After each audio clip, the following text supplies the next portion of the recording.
Podcasting from the base of Lake Tahoe in the eastern Sierras comes the Medicine Wheel. We are a group of progressive physicians seeking solutions and enlightenment while surfing the seas of big data and summiting mountains of research in an effort to make the practice of medicine more personal and medical knowledge more accessible, and empower you, the listener, to be as healthy as possible. Now, the Medicine Wheel. Hello everyone, welcome back to the Medicine Wheel. Thank you again for joining us here today. It's my pleasure to welcome my co-host, Dr. Ann Barnett, and of course myself, Dr. Sean Devlin. Today we've invited over from Northern California a phenomenal young lady. Her name's Christina Reed, and she's going to talk to us about some compelling things in and around sacred sexuality and sexual healing, specifically for a lot of folks out there who are engaged in intimate relationships. I think this is going to be a very important episode. So please pull out a pad, paper, pencil, and be prepared to be educated. Anne? Great. Yeah, I'm really excited to be here with both of you today. This is such an important topic, and I feel like we've done such a poor job of addressing this in traditional medicine. So I'm really grateful that you're here, and I'm really looking forward to hearing what you can help us with and teach us.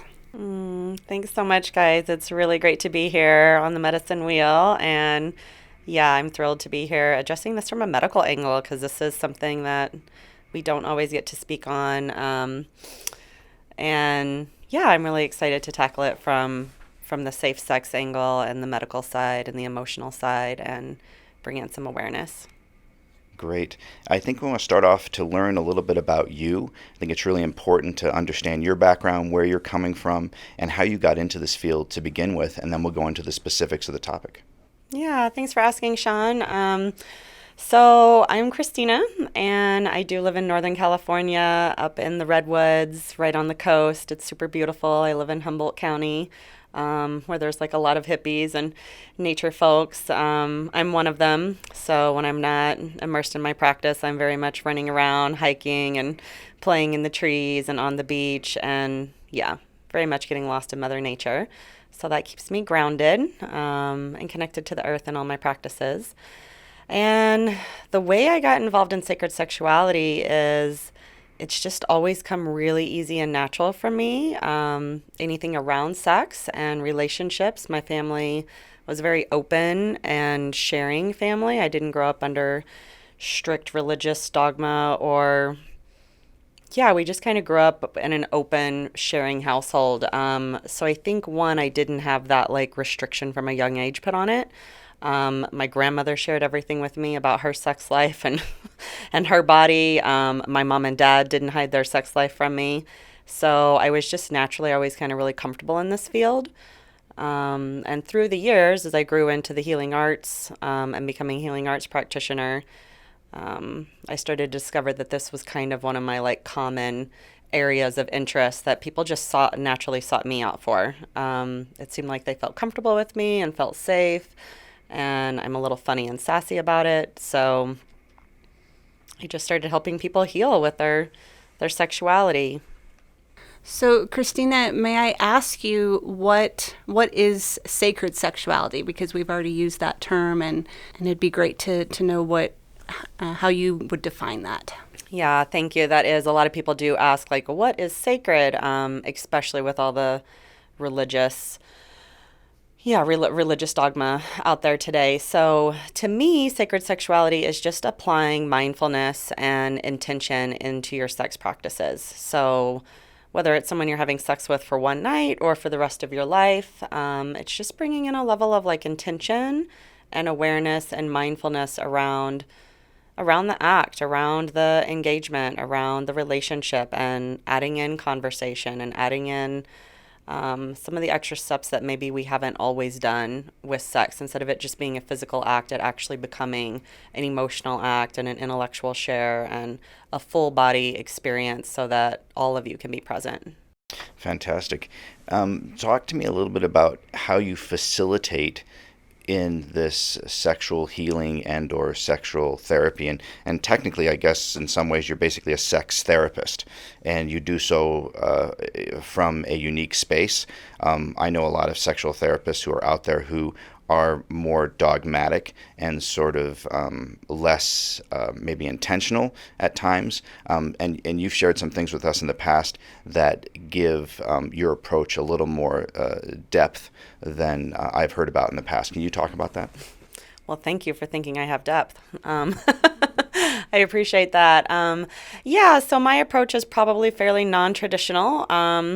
I originally started in this, again, just pursuing the healing arts, and it started with basic things like yoga and meditation and really getting dialed in with my own self-care. And this was all about me healing my own self and being in right alignment with my practices. And from there, I discovered EFT, which for those of you that don't know, EFT stands for Emotional Freedom Technique, which is tapping. You tap on the meridians of your body, and it's most common for PTSD and resetting the nervous system. And again, so through becoming an EFT practitioner several years ago, and as I started seeing clients in that field, which is also a therapeutic field of just helping people work through their traumas or anything from an illness or a car wreck that they had 10 years prior and are still holding in their nervous system. Again, I started to get a very abundant amount of a common topic, and it was sex and it was relationships, and it was people standing in their truth and standing in their power. And I just started to recognize wow, I'm really being flooded by this topic again and again and again. And I wanted to learn more about it myself, and I wanted to get more educated. And so I did some shamanic studies. I did a somatica training with some folks in San Francisco or in Berkeley, California, and also became a practitioner at the International School of Temple Arts. So I've done a lot of training in this field, and like I said, some of it's a little bit off the regular beaten path, and I've fused all of those together to come up with the way I now teach and share and offer my services. So I'm really curious, what kind of people do you work with? And maybe if you could share some of the most common issues that you do see in your clients. Yeah, absolutely. Thanks for asking, Anne. I work with everybody. I mean, honestly, I work with single women, single men, married couples that have been in long-term sexless marriages that are ready to address that and perhaps open up their marriage or learn how to get back into passion and deep chemistry and connection with each other. So everybody, people that are gay, people that are straight, monogamy, polyamory, any age bracket, any diversity. Yeah, so pretty much a little bit of everybody. It does seem like there's a super common, mid-20s to early 50s seems to be the peak of those people are really wanting to get their sex on track and get their relationships in alignment and experience abundance and vitality and all of that. So I would definitely say that there's a flood of that genre or demographic. Now, you said you worked with both couples and then individuals. Mm-hmm. How does that dynamic differ for you? Well, when you're working with one individual and they're sharing what their relationship status is and how it is that they go about dating and pursuing their sexual practices, you get one side of the story, which is always super interesting. And when you're working with a couple, you get the rest of the equation, which is also very revealing. And of course, there's usually a little bit of refereeing when you're working with a couple, because sometimes someone in the room tends to think they're right or wrong, or that the other one should change to meet the other's needs. And a lot of times, it's about communication. It's about coming into resolution and being open to having repair conversations and really having deep vulnerability. I mean, those of us that have been in a relationship for 3 months, 3 years, or 30 years, all those, the basic foundational tools are still communication, honesty, integrity, vulnerability. And if you can maintain that in any relationship, you can probably figure out how to have a sexy a healthy sex life. Mm-hmm. Yeah, one thing that I've seen in patients that I've worked with that has really been a big block in their sexual health is really issues around poor body image and just a lot of sexual shame. Absolutely. And thanks for swinging back around to that, Anne. It's one of the top issues. It's one of the daily issues that I work with people on. Body shame, and also just being embodied, feeling safe to actually be in your body and be comfortable in your own skin is a daily something I see people for daily. And that's, again, all walks of life. It's, I think a lot of people think, oh, that's a woman issue. I see lots of men about this same issue. And we really discuss their fears and their concerns around, hey, I'm getting older, or my body shape or size has changed, or I don't have the same amount of energy that I once used to have when I was 20 years old. So it's a huge factor in sex and in relationships. It affects your confidence. It affects your ability to put yourself out there, whether you're being really truthful and in your power or not, or whether you're like kind of hiding and holding back. I've had my own personal issues with body shame, and so I have a lot of compassion around that area. And it can be one of the number one factors that causes people to shut down their sexual appetite and to really go into suppression and to just kind of almost turn that energy off completely. So it can be a really scary, intense thing for people to be experiencing that. So that's a huge issue that we work on. And again, I do a lot of EFT and a lot of just therapeutic somatica practices with that to just really address how can we love and accept ourselves? How can we deal with disappointments? How can we, maybe come up with an action plan that would help us feel more confident and centered in ourselves? Yeah. Would you be able to offer us, maybe myself and some of the listeners, some very practical advice or suggestions about how we might be able to start tackling some of those personal issues today in kind of a very simple and easy way? Yeah, kind of just starting off with some foundational practices. I'd love to. One of them I want to share is the yes/no exercise, which I do think is really important. And leading into this, like you said, body shame and body dysmorphia is a huge issue. And along with that, communication is my number one issue that I deal with singles, with couples, and surprisingly, your communication with yourself is really one of the top issues of whether or not we can be honest with ourselves and speak up for ourselves. So that's a huge issue. The body shame thing, safe sex, all of these embodiment issues, learning how to have consent and boundaries. All of these are some of the main topics that I deal with daily. And one of the basic foundational exercises that I teach people first in addressing all of these is learning how to honor your yes or no. And I learned this exercise from one of my teachers, Sonia Sophia, years ago, who maybe learned it from someone else, I'm not sure.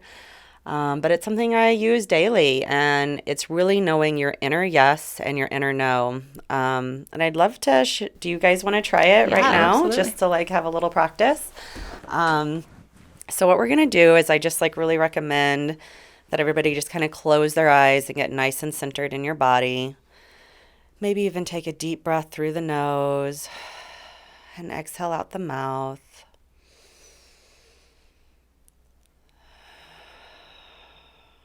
Just letting your body fully relax and just come to a neutral state of being. And I want to encourage all the listeners at home to do this too. It's totally worth it. It's a good little discovery.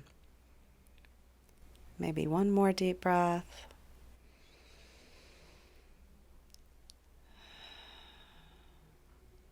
And you're just going to ask yourself, what does my yes feel like?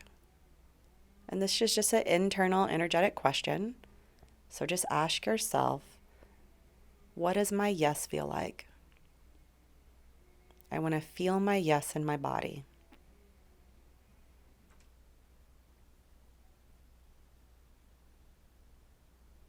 And don't overthink it. Just let whatever needs to happen, happen. Let it be natural. Good. Let's maybe have a little wiggle. Just kind of Do a little wiggle and come out of that one. We're going to take another deep breath. And ask yourself, what does my no feel like? I want to feel my no in my body.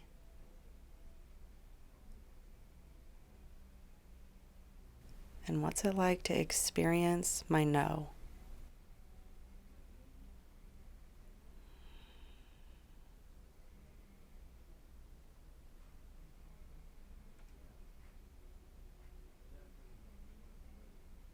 Good. And when you feel complete with that, just gently take your time to open your eyes and come back into the room.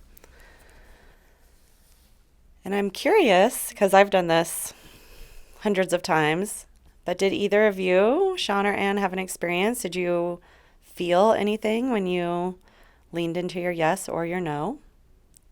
Yeah, I mean, I think for me, the yes, and I've done a lot of work in and around, appropriate boundaries and issues around being able to give an authentic yes or an authentic no to any sort of life situation, is sort of the general yes for me is a little feeling of sort of butterflies, a feeling of wanting to smile or either giggle or laugh. And the no certainly is a different sort of a darker space where I feel a little more like abdominal tension, a little apprehension, a little nausea or subtleties around nausea. So I think they're pretty distinct for me on how I feel about that. Beautiful. Well, good job tracking your energy. That's exactly what we're looking for here.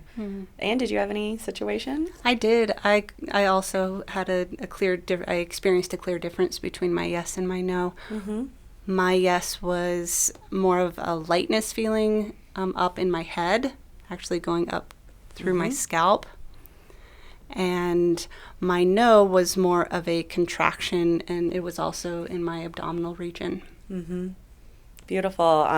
Mine is super similar to both what you guys are saying. When I experience my yes, it's kind of from my core to my heart and throat, and it very much feels like a bubbling, effervescent, kind of that giddy thing that you were saying, Sean, of the butterflies, and I'm excited, and I do want to smile. I'm like, oh, it's my yes, and there's maybe even a little golden energy to it. And when I feel my no, it literally feels like it's in my abdominal, and it feels like I'm pressing down and in. And it's just an immediately no. So this is a basic technique that I really try. I think everybody should know this. I think 2-year-olds should know this, which they do instinctively. But this is a really good practice that I think as society we've gotten used to just kind of overruling and doing what our boss wants or doing what our lover wants, and not acknowledging and tracking our own internal energy, which when it comes to sex and relationships could really get you into some predicaments that you might not want to be in. So this to me is one of the basic go-to practices of how to really track your own energy and stay in your true own independent yes and your independent no. I think that's great wisdom. In my mind, the issue around the yes-no plays into this sort of societal or cultural paradigm where, no means no, yes means yes, and you hear these things get bannered about in the media. Ultimately, you may have sensations that say, yes, you want to engage in some sort of sexual activity or foreplay or make-out session. However, the circumstances around that yes may be culturally disdained, i.e., married woman meets a man on a trip, is sexually attracted to him, and decides that she has these yes feelings. However, culturally speaking, that behavior, if she were to act out on that, would be frowned upon. Can you talk about that dynamic? Absolutely. This is another huge common theme that we have in sex and in relationships, right? Some of us have signed up to be married or to be monogamous or to be in long-term relationships. Some of us are just dating for a short term. And what do you do when you're feeling a yes energy, but the agreements of your relationship say that you shouldn't act in this way, and this is actually a no, and you're going to get in trouble or you're going to break someone's heart if you do step into this space. So this is a huge issue. This is why we have betrayal and divorce and, like this happens, and children being born or being aborted because something happened, that maybe wasn't everybody's full yes and wasn't in full alignment with everybody at the time. So I've personally got a practice that I use called S.H.A.R.E, and it's this really great acronym, S.H.A.R.E, and I'd love to teach it to you guys now if you're. Yeah, I know you kind of actually came prepared, and I know you developed some slides, so maybe we can pop those open real quick. Yeah, and absolutely. refer to them for the viewer. And this is where you guys at home, if you want to take notes, this would probably be the most beneficial time for that. Shall I start? Yeah, please do. Great. So the acronym S.H.A.R.E is obviously S.H.A.R.E. And the way I usually initiate it is if I'm with a new person, with a new lover entering into a new relationship space, or love interest of some kind. Once we're out on a date and I'm getting that inner yes, and I'm like, oh, I really want to lean into this person. I'm finding myself being attracted and ignited, and like I feel my yes here. Usually after my yes is there for a while, I'm probably going to want to physically connect in some way. Not necessarily all the way to penetrative sex, but I might want some physical connection, and that could quickly escalate. So in order to keep myself safe and stay in my own boundaries, this is a really good acronym to use. And usually one of the first things I say is like, hey, I'm really enjoying the energy that's arising between us, and are you open to me sharing something a little further with you? And usually the other person is like, yeah, absolutely, please do. So from there, I'm like, great. Please don't be alarmed. I'm not trying to take this faster than what we want to go, but I just want to put some extra information out there on the table so that we can decide where to go from here. I move in a little closer and usually give them some eye contact. If we're there, a little bit of grounding touch is nice for this one too, because we're going to start off with a pretty big bang. The first one is S.H., and S.H. stands for sexual health. And this could potentially be a lot if you're on a first date or your third date, to kind of come in and be like, hey, I want to share my sexual health with you. And the way I go about doing that is the first thing I share is the last date, the month, and the year that I was last tested. And from there, I say what I was tested for. And this includes be really specific. Like, a lot of people just go in and get a blood test. But this is where I'm very specific about, hey, I was last tested in February of 2018 or February 2019. And I was tested for a full panel of chlamydia, gonorrhea, AIDS, HIV, syphilis, also had a herpes test. And if you're a woman, you can also, when you get your pap smear, you can ask for a culture to be done and get your HPV screened as well. And for those of you out there that enjoy oral sex, I'm one of them. Hi. I really recommend getting a throat swab. A lot of us are not having unprotected oral sex. And even if you are, I think it's a great idea to get a throat swab as often as you get tested. And this is something that most clinics are not going to offer you. You do have to make a request for it. So this is what I share. When I was last tested, the month and the year, what I was tested for, what are the results of those tests? And the way you want to go about that is you want to say, hey, I tested either positive or negative for XYZ. Or you can say all clear. In the sacred sexuality industry, we like to avoid the word saying clean. I came back all clean, because that could come across as really like derogatory or judgmental if someone else has a different reading on their sexual health. So saying negative or all clear is like the more PC way to handle it. From there, this is the important part. This is where all of us maybe need to pay a bit more attention to the activities that we have. You want to list any risky behavior that you've had since that last test. Risky behavior means any unprotected sex you've had. This is anything. This is penetrative. This is oral. This is anal. This is now time to really be vulnerable and open and honest, because if you're going to step into a space with someone where you're sharing fluids and sharing your body parts, this is how you do it with consent, So this is a really important piece to be able to share what risky behavior you've had since you were last tested. And the final thing is what your pregnancy plan is. Like, if something was to happen and the condom broke or whatever happened, what would you do? And some people don't know the answer to that, and that can also be your answer. But if you're like, no, I for sure don't want kids, I know that I would abort, or, I'm definitely not going to abort, like, your lover needs to know this. Like, this is how you have, again, safe, consensual sex. So that's the SH. Wow. May I ask a question? Because that, as you said, this might be material for a first or third date, and it seems like a lot. Yeah.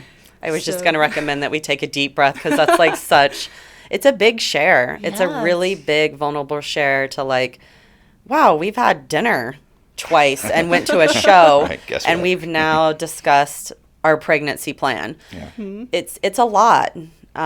Is that overwhelming for clients of yours? And if it is, what advice do you give them? Yeah, sometimes it can definitely be overwhelming. And I think one of the reasons that it's overwhelming is because it's new. Like a lot of us, the sex education that we got in elementary school did not include all of this. It was just like wrap it up in abstinence. And that was pretty much it. And it never addressed, hey, what happens if you wrap it up and something still happens? We didn't go into all these different, facets that can arise from this. So this can definitely be a little nerve-wracking. I have deep compassion for all of us that are like learning how to step into this and have these conversations. And at the same time, I think by the time I get through the whole share, once you get the hang of this can actually be pretty erotic and pretty arousing. It's one of the sexier parts of my evening usually. I do find it like, I don't know, I've gotten the hang of doing it in a really flirtatious, just kind of loving way of like, hey, this is where I'm at, and I'm super curious to hear where you're at, so that then from there we can decide how we want to proceed. Yeah. Well, by definition, this is extremely intimate communication. So you can't avoid having some level of connectivity go on when you are having these reveals or shares or however you want to term them. Ultimately, it is critical that anybody who is going to be involved in an intimate relationship have an authentic, open, and honest dialogue. And what you've started us down is a trail of evolving that level of talk so that people are fully aware of what their potential exposures are or safety nets are within that arena.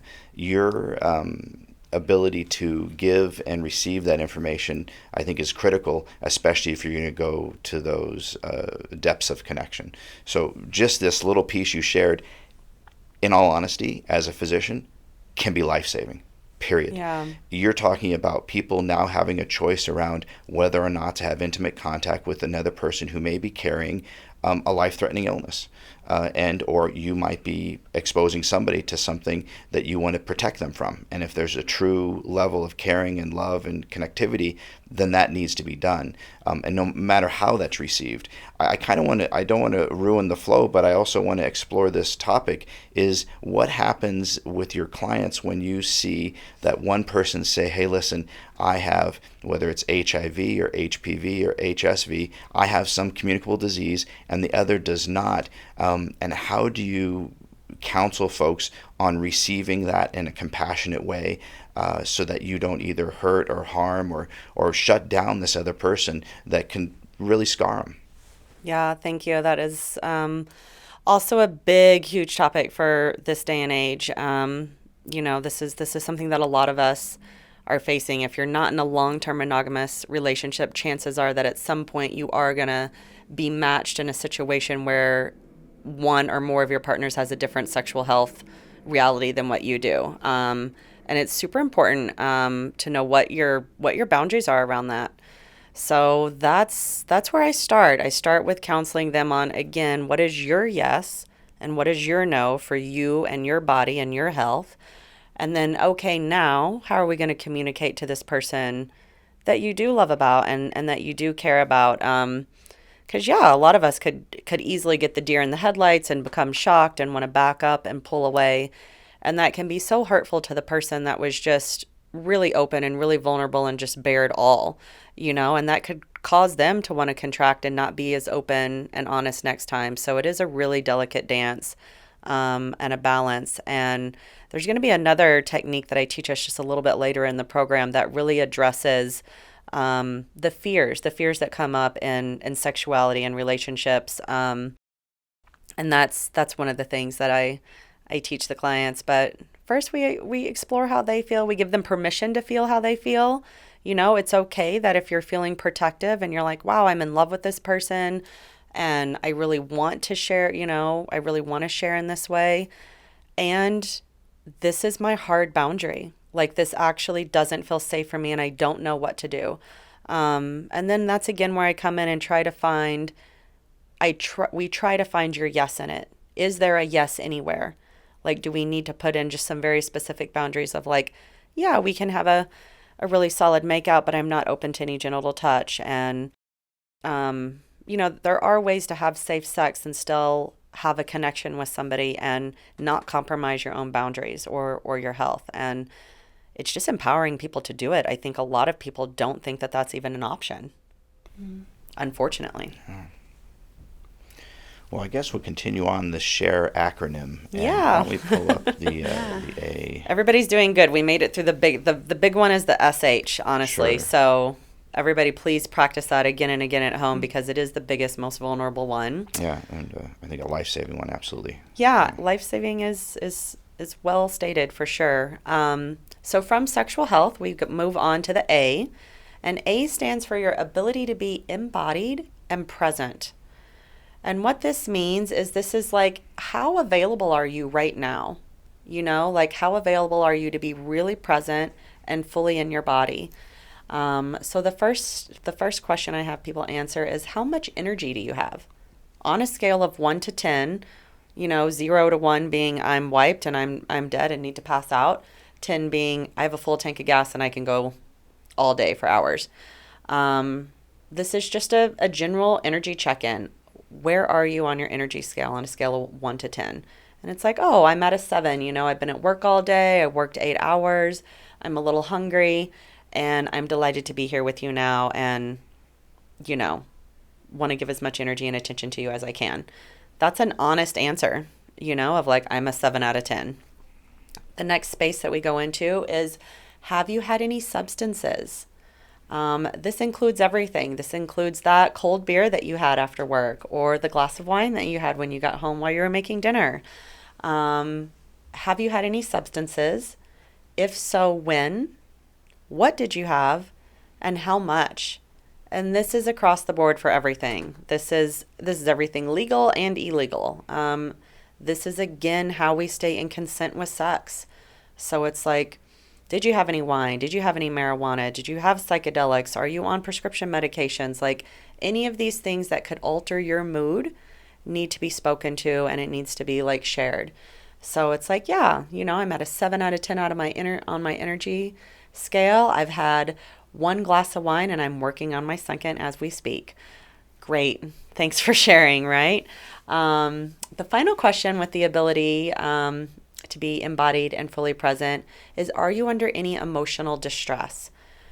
And it's like, yeah. As a matter of fact, I had a really intense day at work. My boss yelled at me, and then my child called and got sent to the principal's office. And just speaking to these things, you don't have to go into like great detail, but just touching on, yeah, I have a sick parent at home that I'm taking care of.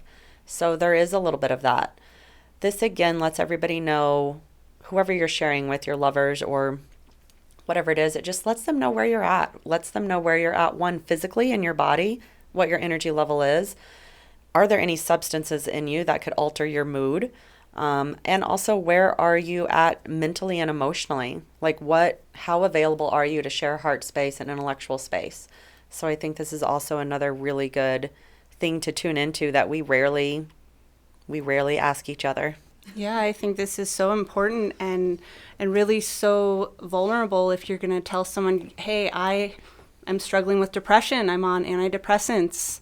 That is something that a person that you're going to step into a space of real intimacy should know.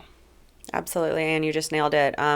Same thing with like, oh, I have a sick child or a sick parent, and if you were to step into a space of, sex or making love, and the other person starts to cry or weep, this could be why, and this is now, we don't have to take this personally and think that, oh, am I doing it right, or am I doing a good job? It just might be that, wow, this person has emotions that have been bottled up that actually need to be released, and now this could has the potential to become a really good healing practice and a ritual versus having to hide this, and not expose ourselves fully to the people that we're opening our bodies to.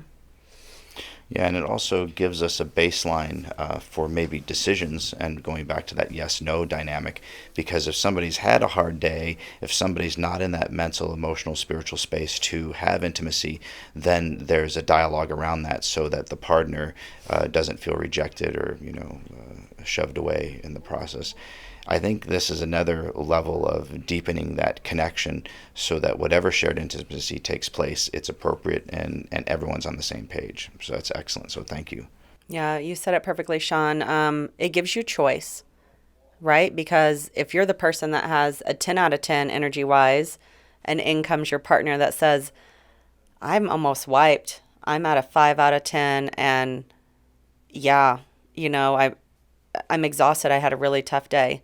Well, is it really your yes to step into this space with this person, or if they are having emotional overwhelm with something, like, this is so good to come back to that and really be truthful with yourself and the people that you're sharing intimacy with. So yeah, absolutely. I think A is important. And then from A, we move on to the R, and R stands for relationship status. The way I remember that is R's for ring. Ring can help you remember relationships sometimes. So relationship status is pretty straight up and pretty straightforward. It's, are you single? Are you married? Are you divorced? Are you widowed? If you are in a relationship, what kind of relationship are you in? Are you in a monogamous relationship? Are you in an open relationship? Is it polyamorous? Like, what's going on with your relationship status?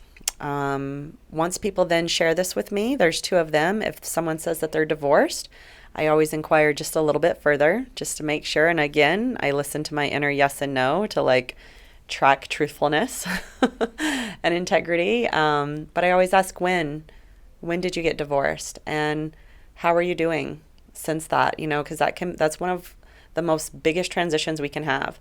So that's a huge issue in sex and relationships, and what you can emotionally be available to bring to the table. So that's a big question to inquire further with. If somebody says they're in an open relationship or in a polyamorous relationship, I also always ask, what are the agreements of your relationship? What are the agreements, and what are the boundaries, and what kind of container have you guys set within your relationship? So that's relationship status. Any questions about that one? Yeah, the concept of sharing within that paradigm it in some ways seems pretty concrete. However, let's say somebody is in a quote-unquote open relationship or a polyamorous relationship. You may not have the other partner there to verify those facts, and so really you have to be checking in to say, hey, listen, does this seem right?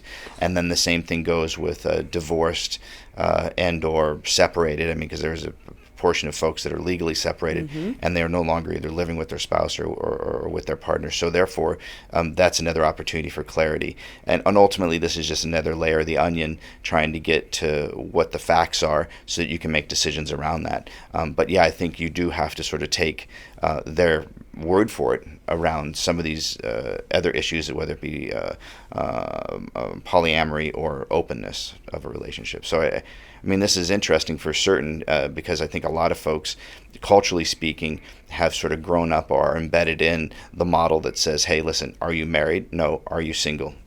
Yes or no, and that's it. And so when we talk about these other issues, I think one thing that we didn't talk about but is interesting is the idea of bisexuality or gender fluidity. So if they think that they are interested in man and a woman, and that may come and go over time, or they may identify as a man or a woman, and that may change over time. Have you dealt with those specifically, and if so, how? Yeah, absolutely. Thank you for including that one.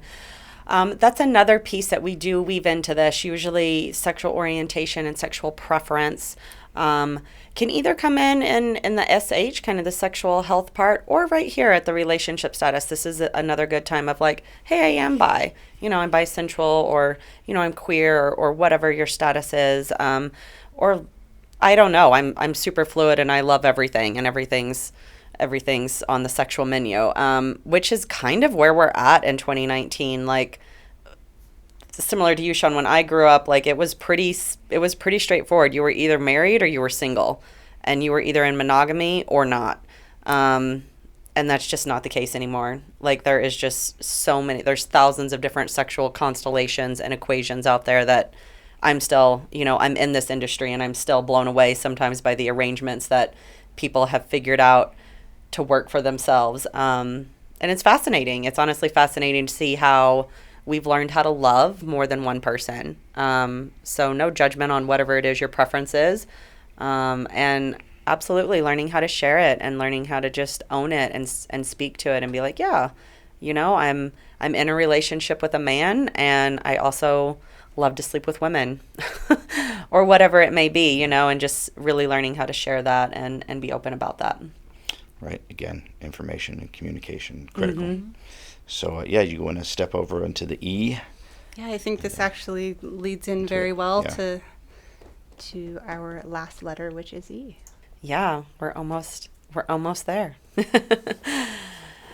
So E is definitely one of the game changers. I feel like this is one that can save a lot of heartache and a lot of headache. And E is expectations. And this is one that it seems like would be so common sense for us to discuss. Hey, if we step into a space of exploring this sensual energy, even if it's just to make out at the park, or if we actually, put our bodies inside each other, what does that mean? Like, what are my expectations for right now in this moment? And what are my expectations for aftercare? So right now in this moment, expectations mean, what do you need? What do you need right now in this moment? And also knowing that, like, as time progresses, you're allowed to continually speak to that. What you need right now at the park, laying on a blanket in the sunshine, might be different in an hour and a half once you've maybe transitioned back to someone's home, right? There might be some new expectations that now need to be spoken to. So letting this be a continuing conversation. Aftercare is as best you can in that moment, tuning into, hey, if we do share sensual energy and intimacy on whatever level, what am I going to need? What happens? Like, tomorrow, are you my baby daddy? Or do I need to come to the family reunion? Are we getting married? Like, what's happening? Or is this just right now? Is this a one night thing and I don't ever want to see you again and I don't ever want to call you again? Really being able to speak to this. I know for most people, the truth of the matter is, for aftercare, is that they do need a little follow-up. Like, after sharing energy and being in a passionate space of sharing chemistry and connection, that usually, like, within 3 days, most people would appreciate a text or a phone call. And being able to speak to this up front before you step into that space and being like, hey, I would love to have a check-in in a couple of days. I would love it if you would reach out and check on me and see how I'm doing. Again, now the other person has choice of whether or not they're available to do that and whether or not they want to do that. Yeah. And that's, I think, critically important when we dive deep into that emotional C that all of us carry within us, is what are those expectations? I mean, it certainly would be sad if you're both looking at engaging in some sort of sexual contact or level of intimacy, and one person's like, wow, I could foresee a wonderful relationship with this person, and the other person's like, what's your name again? Exactly. That could be heartbreaking for the one who has a deeper thought process around where this might go. And I think especially with young adults and teenagers, that hormones and expectations and situations can be overwhelming at times, that they will, for whatever reason, get involved in a sexual relationship, even if it's just out of fear of either being left alone or not having that connection or doing what everyone else is doing, and find themselves heartbroken because those expectations were mismatched grossly. So maybe speak to that a little bit, because I think sometimes people will end up in marriages or long-term relationships where there's a lot of suffering, when there could have been a conversation within the first few encounters that could have squared up all that stuff. Absolutely. Perfect segue into the next thing, which is like an extra level of communication to really clarify what we're doing here. So S.H.A.R.E, I use S.H.A.R.E when connecting with people in a new way, like new relationship status. Like that's when we need to share, right? And just to wrap that up, to give you guys one last time that are taking notes at home, S.H. is sexual health. When you were tested, when you were last tested, what you were tested for, what the results of those tests were, any risky behavior that you've had since then, what your pregnancy plan is. A is your ability to be embodied and present. So what your current energy level is on a scale of 1 to 10. Any substances that you might have had or taken and put in your body, and any emotional distress that you might be under. R is relationship status, sexual orientation, sharing where you currently are in that. And E is your expectations for right now and for aftercare. Once you've gotten through that conversation, if everything in your being is still a yes, and everything in the other person's being is still a yes, now we get to proceed. Now we get to like make out and maybe take our clothes off and have some skin on skin play, or whatever it is that you've negotiated. And this next piece that I'm going to teach you is really good for the negotiation process of like, okay, great. Now what do we do, and how far do we go, and what's our full yes in this moment? So the next piece is called desires, fears, and boundaries. And again, you're sitting there with your partner or partners, however many people you're choosing to play with in this moment. And the first share is you share what you really desire. Like, what do you desire in this marriage, in this sexual act for the evening? And again, this is where I really encourage you to be explicit of like, within my marriage, I desire this. This is how I want my partner to show up, and this is how much time I want to spend together, and these are the kind of things I want to do.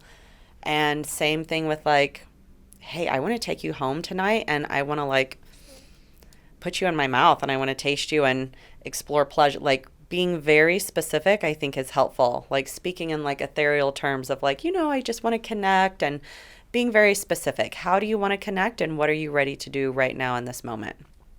Right? And sometimes this can also be a consent thing of like, in this moment, I feel like I'm a yes to a makeout and a little bit of fondling. I'm open to like some skin on skin play, but I don't know that I'm available for penetration tonight. And I want to check in and have consent along the way as we go. Beautiful, right? Because we don't know. Sometimes we don't know how far we're ready to go just yet. So first I have everybody do the desire share. And you usually go one at a time. Like let one person share and do their whole thing, their desires, fears, and boundaries, and then let the other person go. But the desire part is usually the build up. It's the juicy, like, hey, this is what I'm ready for. I'm going to put myself out there and be a little bold and be a little courageous and be like, yeah, I would love to taste you and explore your body and put my skin next to yours. From there, we go into fears, the F. Usually after sharing what your desires are, one of our natural fears is that I'm going to be rejected, or that we'll start to step into this space and there won't be chemistry, or there won't be connection, or that the energy will fizzle out. Or for men, I won't stay hard. Or for women, not just for everybody, there's a huge fear of like, hey, I won't be able to maintain an erection. For a lot of us, there's a fear of like, you won't be physically attracted to me or aroused by me. Those are some that I still have and speak to on a regular basis. So then you share your fears, which now we're getting into the depth of the intimacy and the vulnerability and like the tender Like, these can be some really tender moments of like, hey, I have a fear that I am going to get attached to you. If I let you in my body and I let you penetrate me and taste me and do all these amazing things and we have an amazing erotic evening, I fear that I'm going to want more and that you might not be available for that. Like, that's a huge one, right? So you share your fears, and then from there you go into B, and B is your boundaries. So kind of staying with the same thing of what I've been saying is like, yeah, I desire to share energy with you and to explore this sexual space that I feel percolating between us. My fear is that, I will be rejected, or that the chemistry will die, or you won't be attracted to me. And my boundary is that we don't have penetrative sex tonight.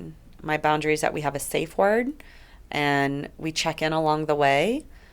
And anything else you might have. Boundaries include time boundaries of like, I have to work tomorrow. Like, I have to be at work at 8 a.m. and I have meetings starting early. So I have a time boundary of like being home by 11 p.m. or being home by midnight.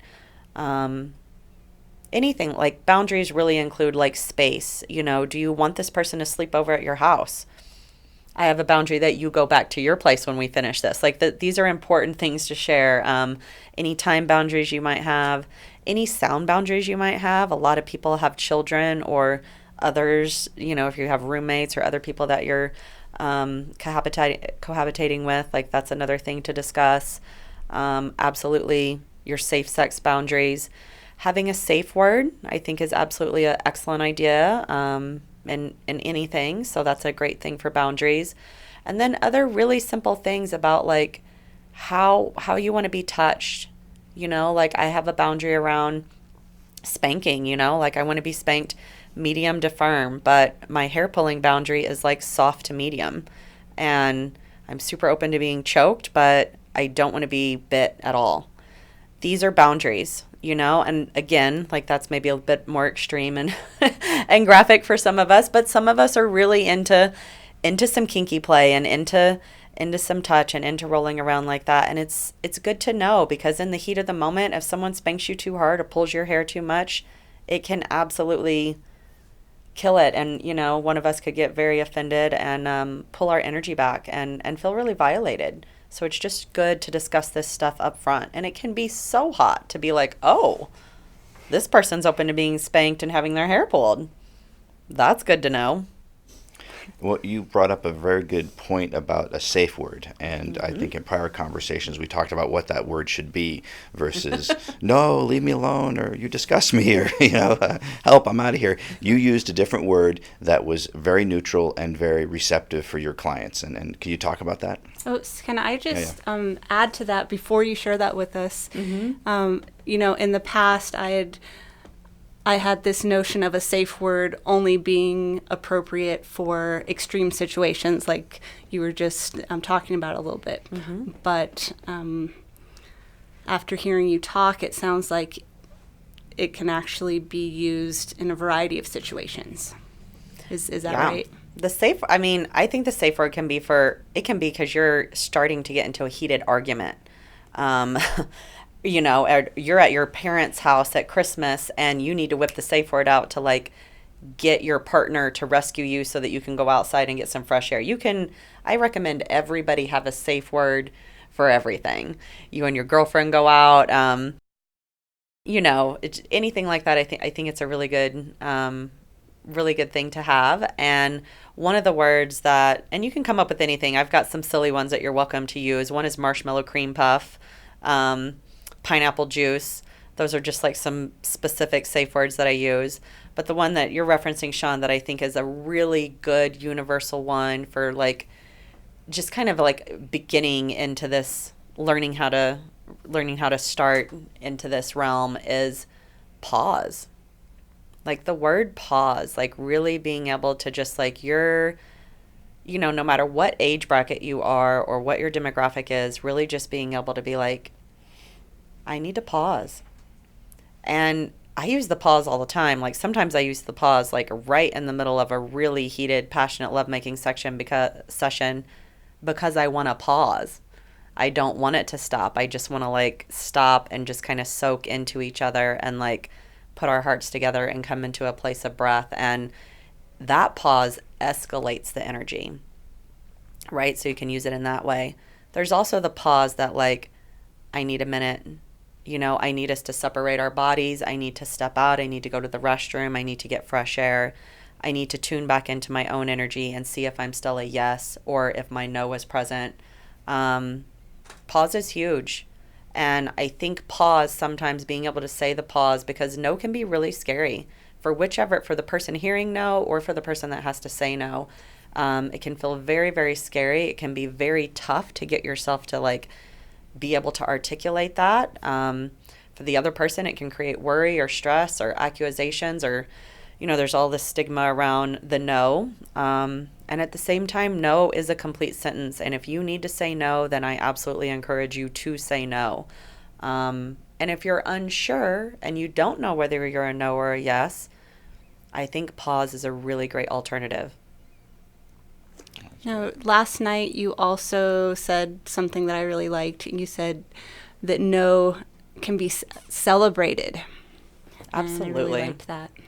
Yeah, your no just means that you're a yes to something else. So if somebody in the middle of sex is just like, hey, do you want to move into this position, or do you want to like move to this other place in the house or outside or on the balcony, and they're like, no, I don't. No can still be celebrated because that just means that they're a yes to something else.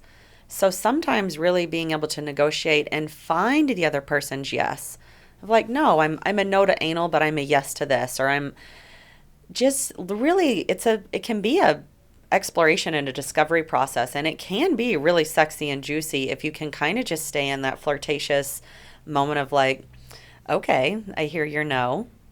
What is your yes? Can you tell me? Can you share one of your yeses with me? Can you share one of your fantasies or a sexual hottest movie, or do you have a yes that you want to share with me?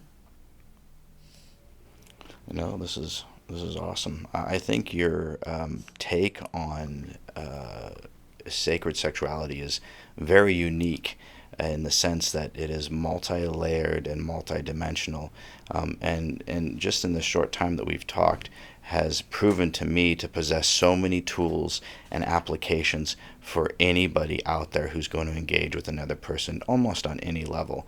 I am humbled by your level of knowledge in this area and the way you've carried this information forward. So again, I want to thank you for taking your time with us today to share this, and I know that we're going to be speaking more in the future on topics like this because they are not covered with this level of passion, empathy, and authenticity very often. So, Christina, thank you for doing that. Anne, what are your thoughts as we wrap up here today? Yeah, I just so appreciate your integrity, and I feel like this conversation has really been an invitation to look at sex and really a call for us to all experience sex in a sacred way, and really to come into a place of integrity with ourselves in order to then be in integrity with the people that we're interacting with. And that this can apply to so many different areas of our life and really enhance our well-being and our health in so many ways. So thank you so much. Yeah. Welcome. Any closing words today? I mean, this has been so fun. Thank you for welcoming me into the medical platform with this. I really do feel like sex, as you've said, is such an important part of our lives and intimacy, and not only our physical health, but our emotional health and well-being. And I think most of us very much want this to be to be something that's active and, creating vitality and nourishment in our lives. So, I just thank you for welcoming me here and allowing me to share some tools and techniques that hopefully will help all of us have a safer, healthier, happier sex life. Wonderful. Well, Christina Reed, again, such a pleasure to have you here, and thank you so much for making the time for this interview. And again, thank you for joining us here on the Medicine Wheel. It's good to see you. Again, thank you to all of our listeners and viewers. It's been a blessing to have you here, and we wish you safe travels and sacred sex. Yes. It's a Medicine Wheel signing off. Take care for now. The Medicine Wheel encourages all of our listeners to subscribe to our newsletter and podcasts as we continue to explore the world of medicine, bringing you up-to-date health and science information. The Medicine Wheel invites our listeners to email us any newsworthy stories or topics they wish to explore further and discuss on the podcast. For more information about the Medicine Wheel, please visit us at our website, www.themedicinewheel.org, and on Facebook, and finally on Twitter and Instagram at The Med Wheel.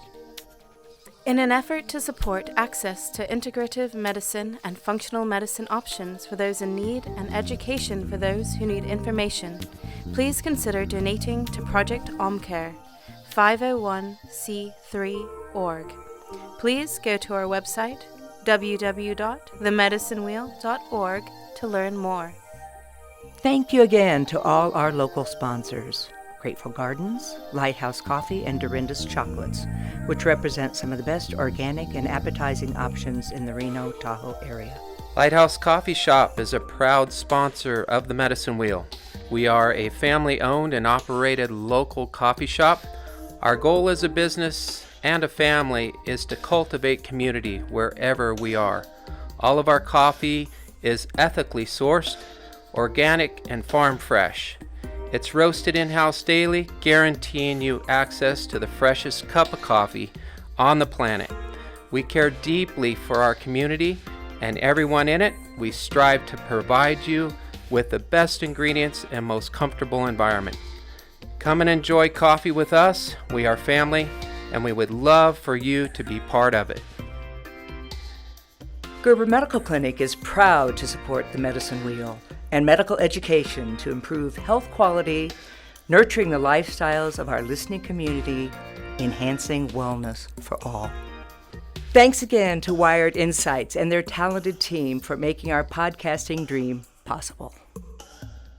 In closing, we would like to remind all of our listeners, if you have a medical concern or diagnosis, you need to see your personal doctor without delay, and if needed, obtain a referral to a specialist. If ever you feel the health issue you have is urgent or an emergency, please call 911 and go to your nearest emergency room. Please do not take any of our physicians' commentary or our guests' opinion as medical advice, and always seek out medical care from fully licensed and appropriately trained medical professionals in your area. The information shared in this podcast is for general information only and should not be construed as medical advice, and understand that no doctor-patient relationship is formed. The use of this information and educational materials linked to this podcast and website are employed at the user's own risk.